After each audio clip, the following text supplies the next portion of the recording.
अखा बोथोराव नोंथांमोना मबाइल फन रायलायो नामा?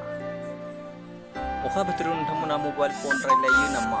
सांग्रां जा, अखा बोथोराव मबाइल फन रायलायोब्ला मा जायो बेखौ आं नोंथांमोननो नैबे भिडिअनि गेजेरजों नोंथांमोननो फोरमायगोन।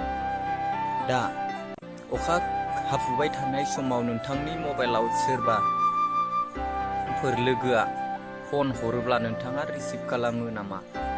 बा बिमा बिफा सोरबा लोगो लेवा हौवा हिन्जाव गार्लफ्रेन्डआ फन हरोब्ला नोंथाङा फन हमोब्ला मा जायो बेखौ आं नोंथांमोननो नैबे भिडिअआव फोरमायगोन।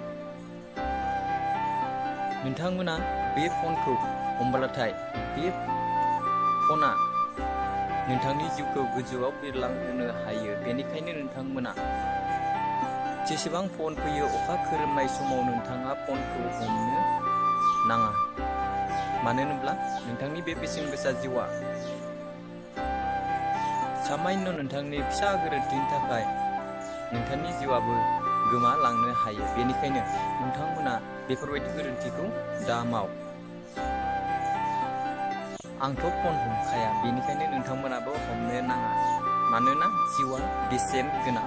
नोंथांमोना आंनि भिडिअखौ मोजां मोनदोंबा लाइक खालाम, शेयार खालाम आरो साबस्क्राइब खालामनानै लायाखैब्ला साबस्क्राइब खालामनानै ला। बिदिनो आङो गोदान भिडिअ आपल'ड खालामब्ला जाहाथे नोंथांमोना गिबिसिम आंनि भिडिअखौ नायनो मोनो। गोजोन्थों।